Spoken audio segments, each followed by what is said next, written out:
Welcome to this weekend drive edition of Daily Drive for the fifth week in May 2026. I'm Kellen Walker in Las Vegas. This week, we saw some big product announcements, got a better picture of the looming motor oil shortage, and continued to peel back the layers of the trade and tariff environment ahead of USMCA negotiations. Now, Mike and Larry are out this week, so we have a fresh panel of automotive news journalists joining me today to break it all down. Lindsay Van Hully is deputy editor covering EVs and electrification. Lindsay, welcome back to Weekend Drive. Hey, Cal, happy to be here. And Molly Boygon covers tech and innovation for us, and she's the co-host of the Automotive News Shift podcast. Molly, great to have you with us. Great to have you, Cal. We're in full Maycember swing over here. All right. Well, let's start off with the latest emerging supply crisis affecting the industry. The main ingredient for synthetic motor oil is running low. And we learned this week that we could see major shortages starting in June, which starts Monday and could last more than a year. Molly, what do you make of this in the context of all of the shortages we've seen in recent years? Cal, this just goes to show how disruptive the blockage of the Strait of Hormuz has been for the auto industry. There's been a lot of news coverage of rising gas prices. We at Automotive News have covered helium shortages, which is relevant for the production of different electronic components in the vehicle. And now this is about to hit the dealerships. And so Nissan and Toyota sent bulletins to their dealers about rationing oil supply and instructions for using alternatives. There were different memos sent out to dealerships alerting them that they may experience shortages for this. So it's just another effect of this very, very disruptive and at this point, longstanding blockage of the Strait of Hormuz. Now, Lindsay, as someone who has covered auto retail in the past, what do you think this means for dealers and their customers if this lasts as long as experts think it could? I mean, none of this is good, right? Nobody wants to have a shortage of a critical component like motor oil. Right now, what dealerships are saying is, the supply is adequate for the time being. Many of them are trying to top off their storage tanks as best they can to get ahead of this. But does it mean price hikes down the road? Does it mean just if some of the supply is rationed, that it might be harder to find? All of those seem like potential longer term possibilities. And I think the question becomes just how long does this last, and what are our automakers and dealers able to do? It certainly sounds, as Molly said, like there are some, alternatives and workarounds already underway to try and prevent this from being a major issue. Another thing I'd just like to add, so this is for gas prices, which is different, and there are different sort of calculations that go into the price of gas. But after the gas price shocks driven by the Russian invasion of Ukraine several years ago, it took about 10 months for prices to return to pre-war levels. So that just goes to show you, even as Lindsay's saying, even if the shortages are eliminated tomorrow, there's all kinds of contracting and shipping and logistics that's organized in advance. So it's not like someone can just flip a switch and return motor oil or any other derivatives of crude oil and byproducts to their normal levels. Now, this all ties back into trade and geopolitics, which has been the topic of our multi-week series of coverage for us here at Automotive News. Now, Lindsay, we talked quite a bit about the Gordie Howe Bridge this week, the second span between Detroit and Windsor, Ontario. Remind us why this is such a big deal for the North American auto industry. Yeah, the Detroit and Windsor crossing is one of the busiest international crossings, at some points the busiest international crossing between the US and Canada. And, hundreds of millions of dollars of goods cross the bridge, the Ambassador Bridge, the only bridge right now between the two countries, between Detroit and Windsor, Ontario, every day. And so part of what has been really in the works for a long time and has now been constructed and waiting to open is a second bridge nearby, between the two cities, that is meant to really alleviate backlogs, help with bottlenecks and traffic snarls, just increase the ability of shipping to move between Detroit and Windsor. There is a vulnerability that happens when you have one crossing like the Ambassador Bridge. And we saw it back in 2022 when protests in Canada led to a trucking blockade that pretty much halted crossings for close to a week. And so, the industry is really looking at this bridge to help just alleviate some of those traffic snarls.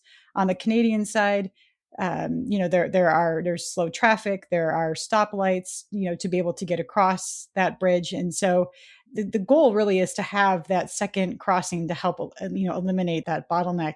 It's caught up in some of the trade issues right now between the U.S. and Canada. President Trump has talked about delaying the presidential permit that would be needed to open the bridge. And so it remains sort of unclear, when that will happen. But, the Michigan side, the Canadian side, the auto industry is all really supportive of and really waiting for this crossing. So, Lindsay, I have a question for you since you're a local, you live in Michigan. I live on the West Coast, so forgive me if this question is ignorant. But is there something that the industry could do in the meantime if the Gordie Howe Bridge doesn't open? Like, is there a backup? Is there a workaround, other bridges, or even possible ferries to go over the Detroit River? What else could be done? Well, the Ambassador Bridge has been the only bridge crossing between the two cities for decades. And so really the Gordie Howe Bridge not being open doesn't change any of that current dynamic. It's meant to help alleviate some of those bottlenecks. There are other crossings, to the north in Port Huron and Sarnia, Ontario is the Blue Water Bridge. And a lot of truck traffic passes through there. It's depending on where you want to go. It's a longer crossing. It could add time and length to that. But there are other crossings between Michigan and Canada that are alternatives. Okay. Now, Molly, zooming back out to the state of North American trade ahead of USMCA negotiations, how important do you think opening these bottlenecks at international borders will be when it comes to preventing future shortages? Like Lindsay was saying, this bridge delay is sort of indicative of some of the larger issues emerging between the US and Canada, ahead of the USMCA negotiations.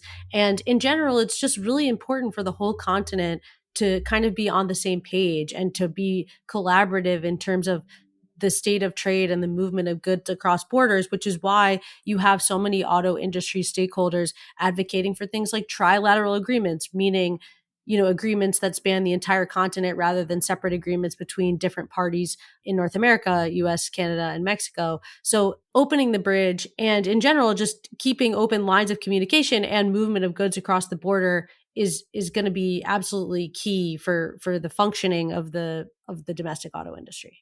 Perfect.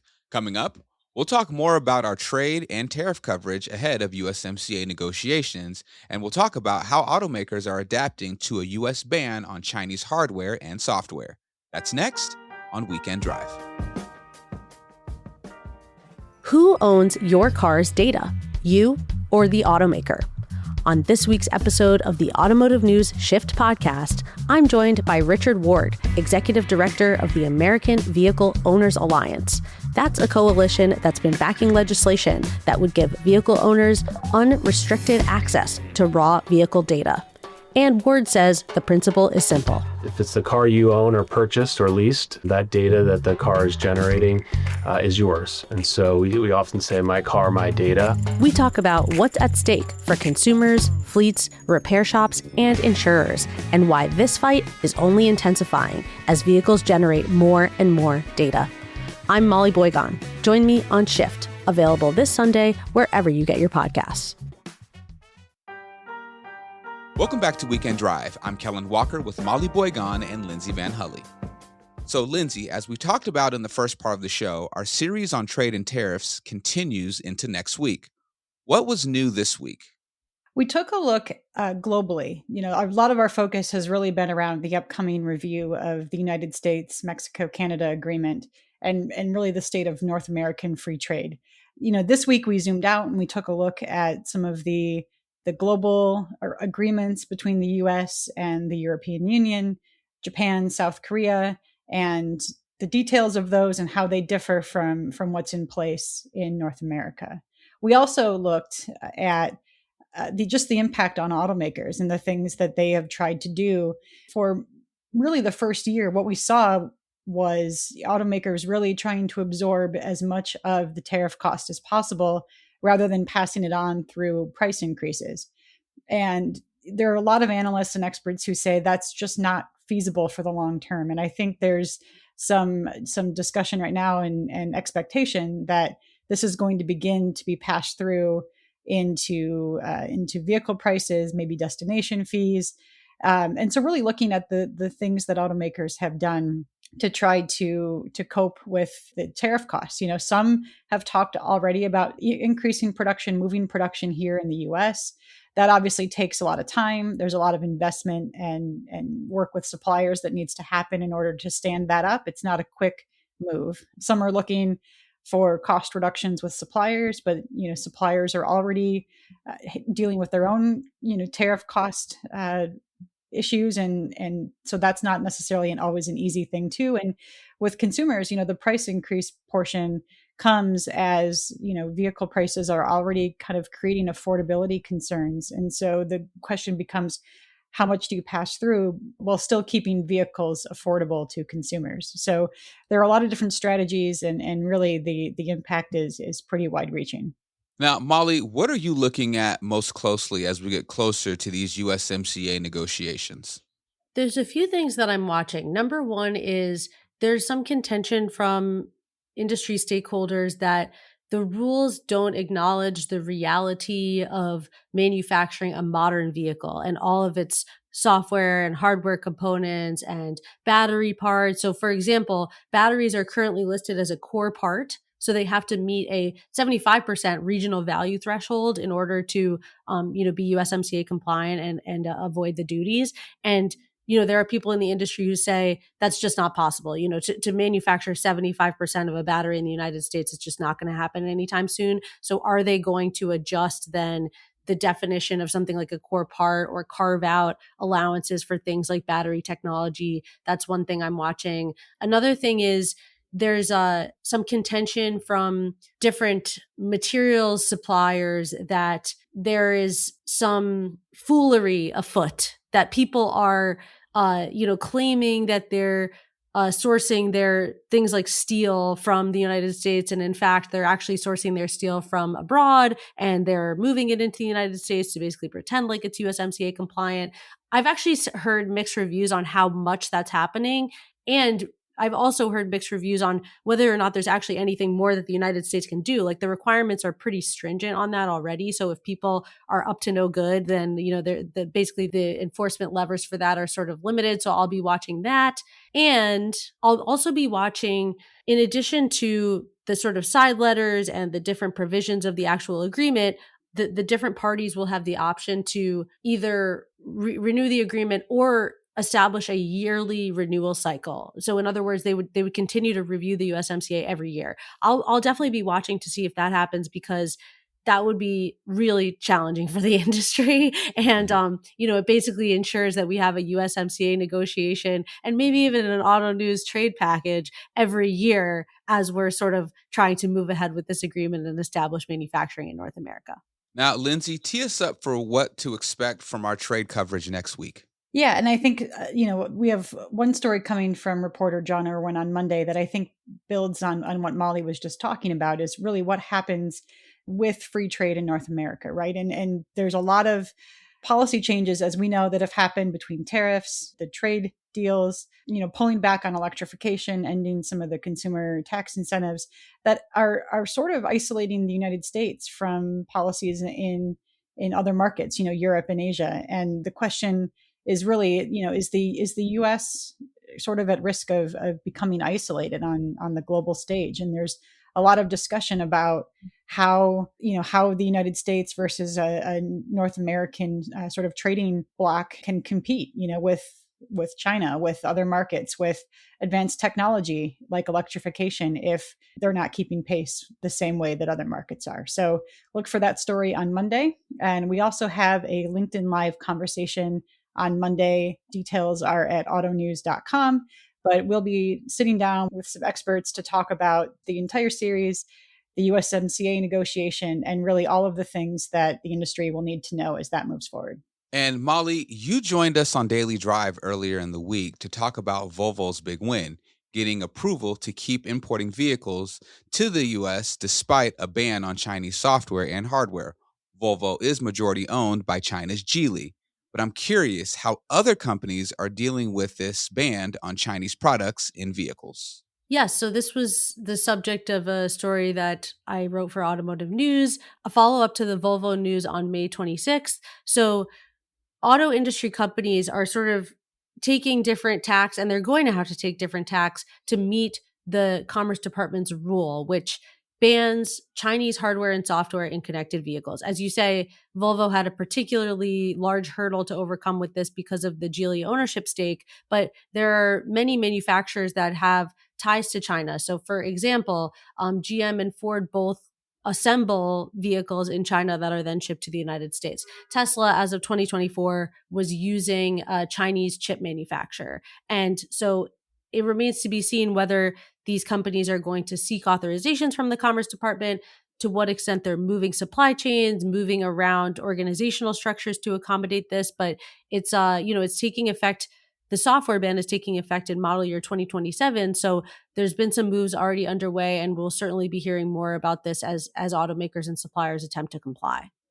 And one of those moves, actually, Molly, that you point out is General Motors. They build the Buick Envision in China right now that's sold in the US. They've actually said that they're planning to build a successor to that vehicle in the US starting in 2028. And I think it connects back to our discussion on trade too, right? Because tariffs are certainly higher on China built vehicles. And so, having that domestic manufacturing of that Buick compact crossover also helps GM with its tariff costs. Perfect.